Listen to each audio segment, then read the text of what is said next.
In this year, 2021, we see now more than ever generations calling out racism, xenophobia, homophobia, and pedophilia, and recognizing that these communities are being oppressed.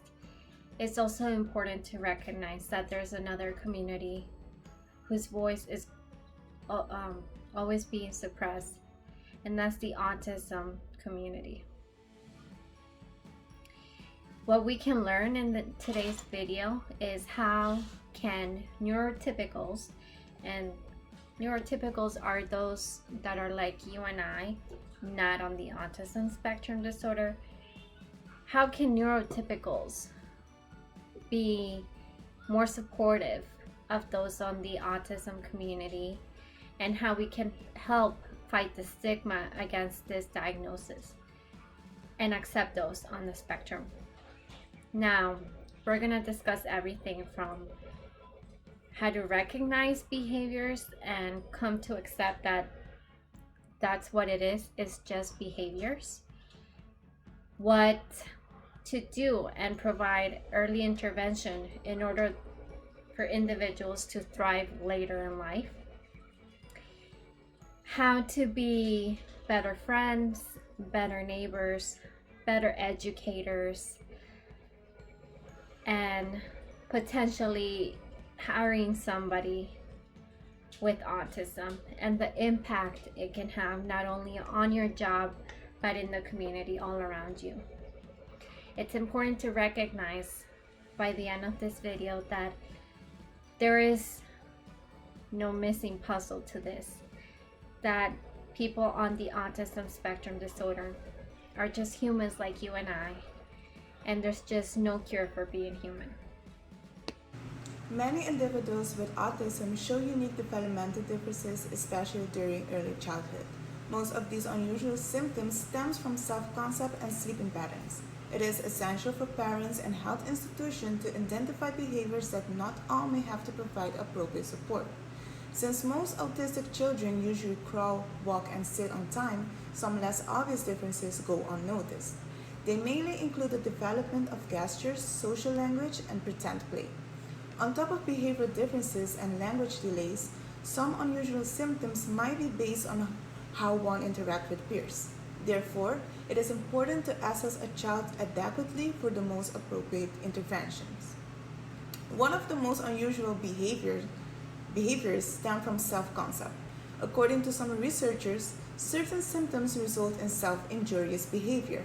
When it happens, the consequences are devastating, as a child might engage in headbanging, excessive scratching, self-rubbing, or hand biting. The underlying causes range from social to biochemical environments. Even though this behavior is rare, it might be episodic or repetitive. It can result in adverse self-harm, meaning it is necessary to address the causes and develop behavior-based approaches for prevention and management. Another behavior common in some individuals with autism is aggression. In most cases, it results in self-harm. Incidences involving showing aggressive attributes towards others are also common, even though rare. Anger is usual among autistic children. If not controlled, it might emerge seemingly from nowhere, making a child kick, hit, or throw objects at others. It is triggered by sensory overload, stress, change in routine, or being ignored. Since some children might have communication problems, the problem becomes more adverse as they might not realize they are acting out of anger. Besides, some children with autistic spectrum disorder, ASD, might exhibit abnormal sleep patterns. The leading causes are self-injury, impulsivity, aggression, and tantrums. A substantial number of these children have insomnia, as it takes an average of 11 minutes longer to fall asleep than typical people. Besides, they wake up more frequently at night. Worse still, some children also experience less restorative sleep compared to the general population. A researcher explained that they spend 15% of their sleeping time engaging in rapid eye movement, REM. In less severe cases, children spend 23% in the REM stage, which helps them learn and retain memories. Making a conscious schema is necessary as it avoids prejudices and increases the propensity for interactions with others in the ASD community. In other words, it associates behavior with a particular schema to prevent misconceptions. For instance, it helps to link insomnia to a schema associated with self-injury, impulsivity, aggression, and tantrums. It helps avoid biases such as the likelihood that a child has other developmental disabilities other than ASD.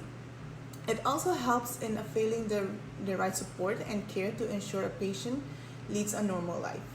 In conclusion, parents and caregivers should be vigilant to identify unique behaviors among individuals with ASD.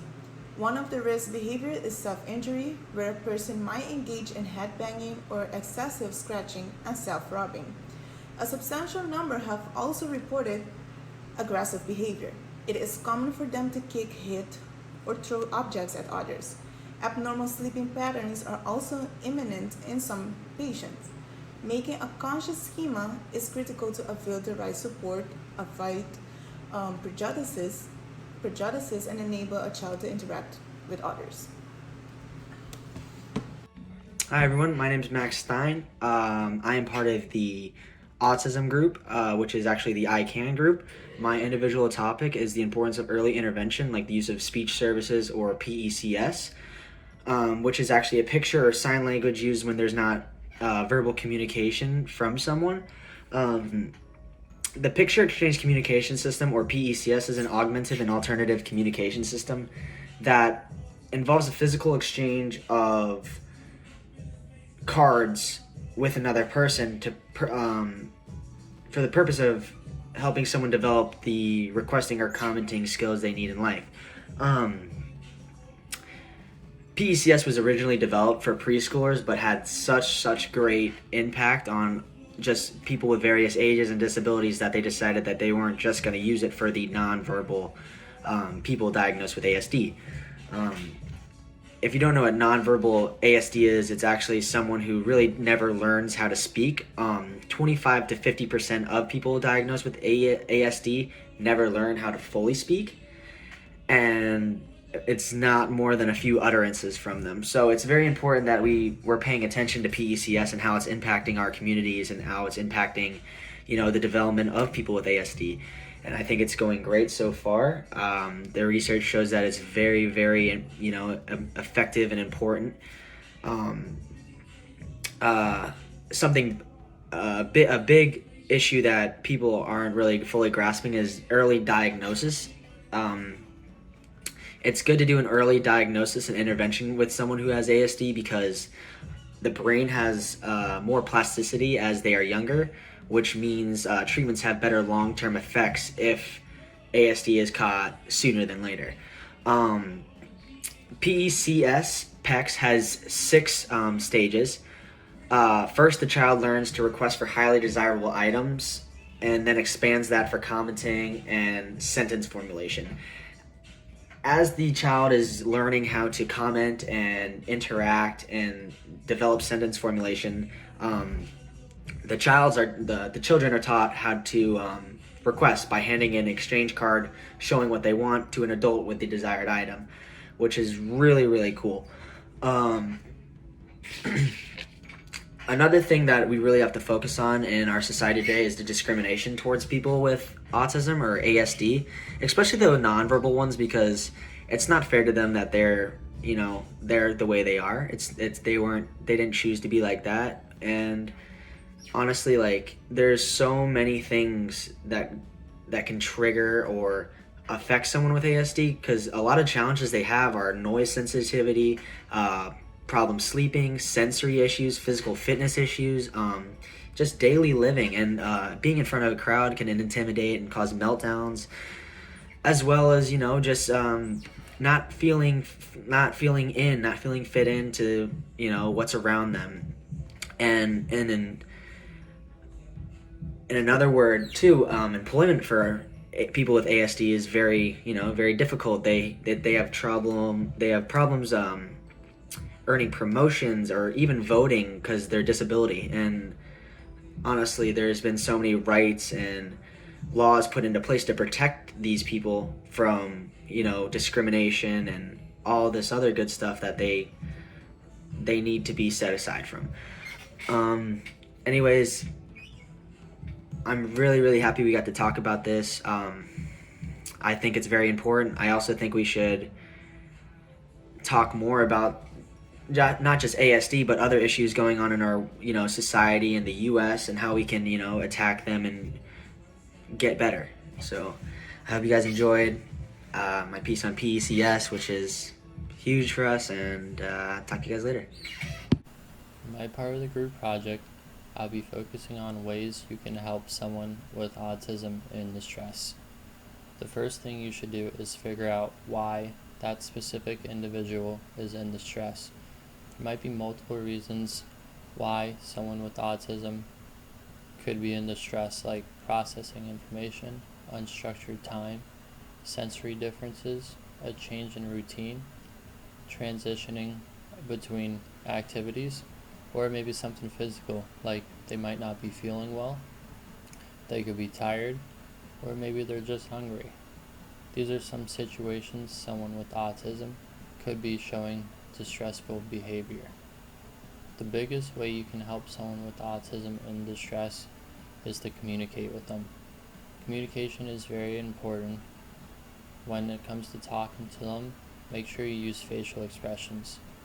Sometimes it's hard for them to communicate, so they'll focus on your facial expressions toward them in the distressful situation and how you start to speak to them. Speaking clearly and making sure your sentences aren't long is very important, because if your sentences are long, it could overwhelm them in the situation. Rewards are very important too, because rewards are like motivators and encourage them to have a specific behavior that is acceptable in the current situation. Some other ways to help is to provide them with an activity.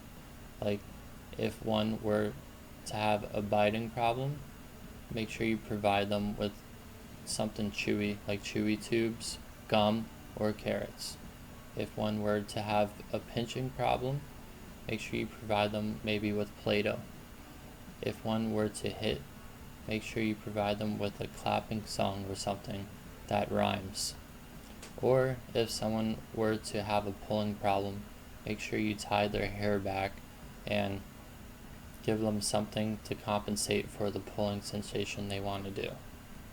Another thing you do is try to encourage them to relax by maybe listening to music, using a swing, or even a bubble lamp can help.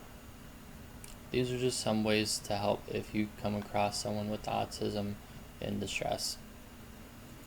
All this information I shared with you today comes from the National Autistic Society, which is an organization that offers advice, guidance, support, and help for autistic individuals and their families. You can find all this information at autism.org.uk. Matthew Wilson, and this is my group presentation. Within a family circle, we know that constant communication is a key factor. Whether it be communication with a cousin, an uncle or aunt, our siblings, or most importantly, our parents. We know that we all need to express our feelings in one way, shape, or form to really relay how we're feeling about something or relay how something makes us feel. For an individual with autism, it may be a bit more difficult to do that, seeing as how they express their emotions in a bit different way. In their heads, they express their emotions one way, but for us, it comes off as a different way. From my own personal experience of having a family member who does have autism, I found that communication with him was a bit more difficult at first. I didn't really understand what he was trying to say to me or how he was expressing his feelings as clear. But through educating myself and learning a little bit more about how they're thinking, I built a strong bond with this individual, my cousin. His name is Jeremy. A strong bond with him, and we've kept in touch, always have a great relationship, but that's only because I took the initiative to first get educated about autism and how he is expressing his feelings, or how I can express my feelings back to him in a way that he can understand as well. So that's a pretty interesting fact as well. In the show Atypical on Netflix, we can see that the main character Sam, who does have autism, maybe when he was younger, used a different way of communicating through little note cards or little flashcards that his parents used to help him communicate maybe happiness, sadness, excitement, those different kind of emotions that may have been more difficult for him to relay personally, or may have been more difficult for them as parents to understand at the time. So throughout the show, you can see that he slowly gets stronger. He slowly builds more confidence, even though he does have autism. And it may be a disability, but we know that anything is possible. You can break out of your shell. Him obviously trying to find a girlfriend in the first episode, which I found pretty funny as well. So that was a pretty cool show as well. I found that once a family just takes the initiative to get self-educated about really what autism is and what causes autism, how an individual with autism may communicate differently from us or may interact with things differently from us, how they could maybe express their feelings in a different way. I found that it builds a stronger family, a bigger bond between child, a parent, maybe siblings, brother, sister. It doesn't matter. Once you self-educate yourself about what autism really is and how it impacts that individual, your family will be stronger because of it. Hi, my name is Daniel Johnson, and this is Autism in a School Environment. If you've met one child with autism, then you've met just one child with autism. This quote bears so much truth in my life because as an educator in a private school, I see and I deal with multiple students with autism on a daily basis. I can truly say that they are unique in their own ways, and I always love and look forward to teaching new students every year because it is a challenge. Autism, or ASD, in a school environment needs to be properly evaluated and then accommodated so that the student can coincide with their peers and develop at their own pace. Education is key. We need to educate each other so that we may better understand students with this disorder. Each student needs to be properly assessed in order to be placed within their appropriate psychoeducational level. If this does not occur, this can cause a student to digress and sometimes even get into trouble because of frustration or their lack of concentration. At the beginning of the school year, the faculty in charge of student placement needs to be informed of the number of children with ASD or other disorders so they can place them in the according classroom. Every school works differently when they evaluate a child, but typically, students with ASD need to go through multiple assessments and take multiple tests according to their age to be placed accordingly. Then, their parents choose what type of classroom or program to place their children in. Education is constantly evolving alongside the teachers and students that it entitles. In recent years, I have seen more and more students with disorders welcomed into regular classrooms. Undoubtedly, a student with ASD is more of a challenge than one without, but it has turned out to be one of the most rewarding parts of my career. If you get anything from this video, I want you to capture this. We need to educate ourselves on the matters of autism and other disorders in our school systems. Everyone deserves to be treated correctly and accommodated accordingly. You truly never know whose life you're going to affect and what it will do for their futures. Students can learn how to coincide with their peers with much higher success if we do our jobs well. Let's continue to educate each other and create a better world and society for everyone. Albert Einstein once said, and I quote, "Our task must be to free ourselves from this prison by widening our circle of compassion to embrace all living beings and all of nature." Thank you. Hello everyone. So continuing down with what my friend said, we're going to start talking about now what has happened in the past 20 to 30 years in the SRC along with autism. So when we talk about what the kids have go through in just two different centuries, in the 2000 and the 1990s, we can see that back in the 1997, following my sources, we can see that 1 out of 2,500 kids were diagnosed with autism. It would normally take about 4 years and 4 months for them to take the right studies and diagnose correctly what was going on with all the kids. Back in 1997, we didn't have enough technology to make sure what was going on with the kids as we do nowadays. So if we look at on the comparison that we had from 1997 till now, which is 2017, well, this video is being done at 2021, but all the sources have been done at 2017. Knowing that, we can definitely start seeing some changes. So we can see that 68 kids were diagnosed with autism. So we can see a different, it's a big difference on the numbers. And then along that, they were normally diagnosed from 3 years to 8 months. So 3 years and 8 months. And back in 1997, it was 4 years and 4 months. So we can just start seeing this big difference in there.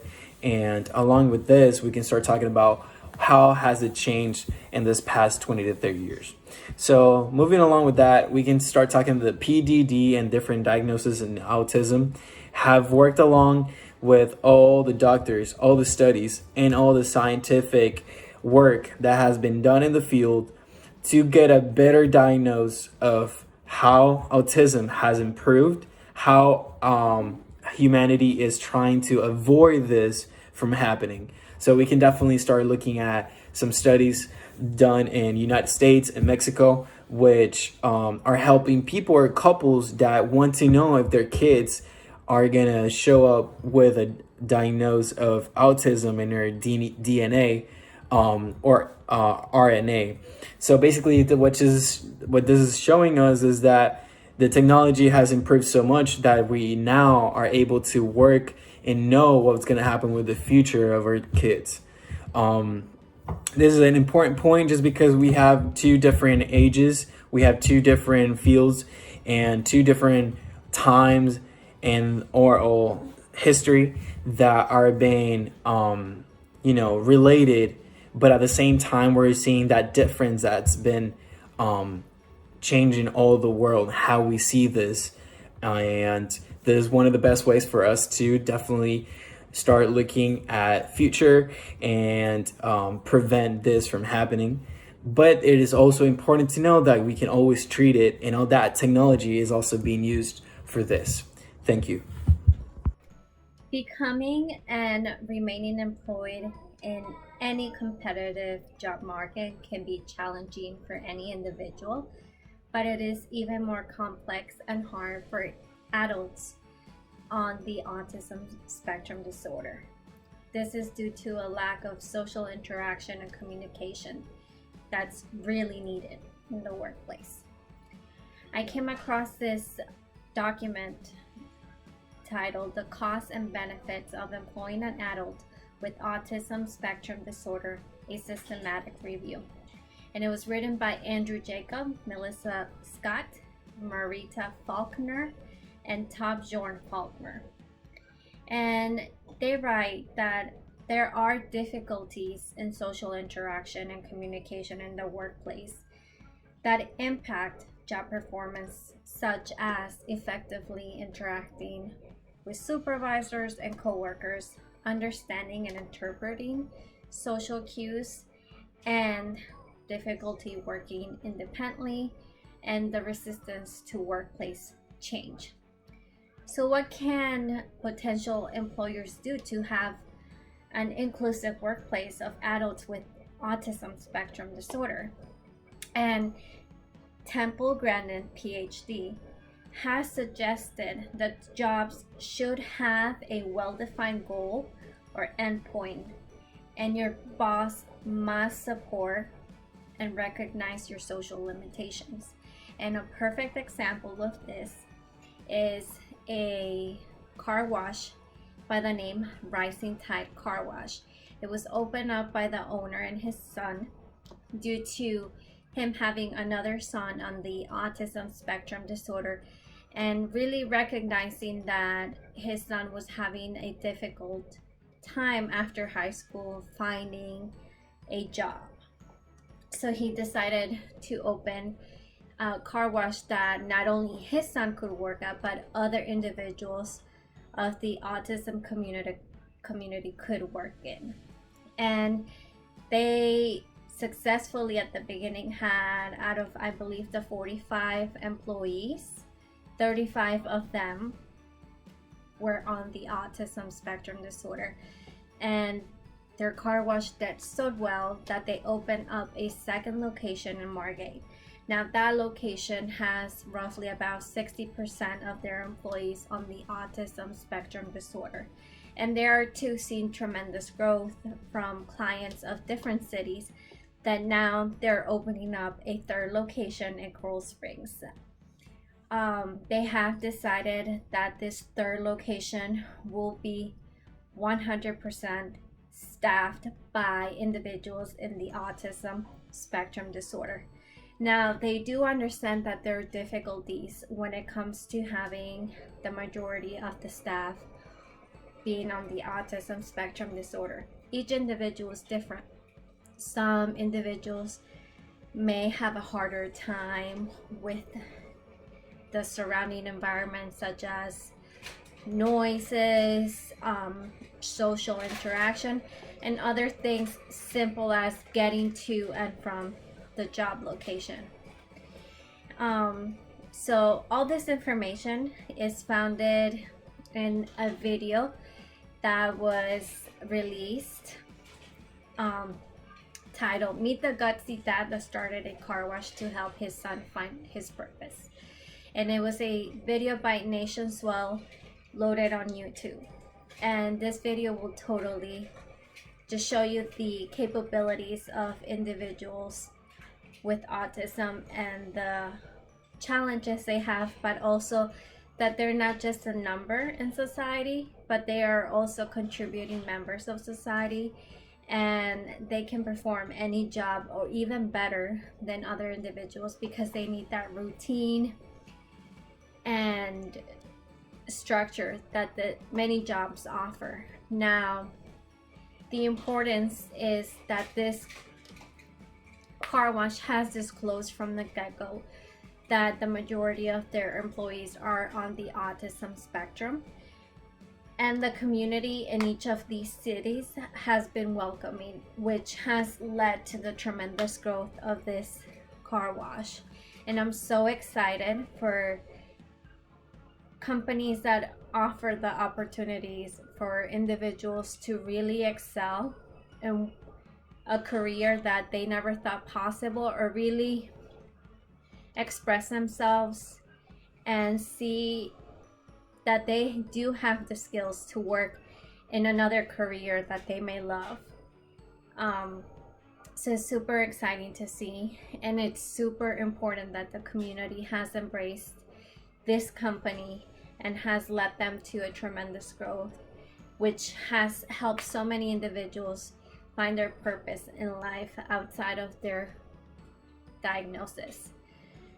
It is one of the greatest things I have seen around in my community, and I'm so proud to be a person in this community that goes to that car wash and have my car routinely washed in there. And I just love it because I know my son one day will have an opportunity to be accepted and give something back else to the community.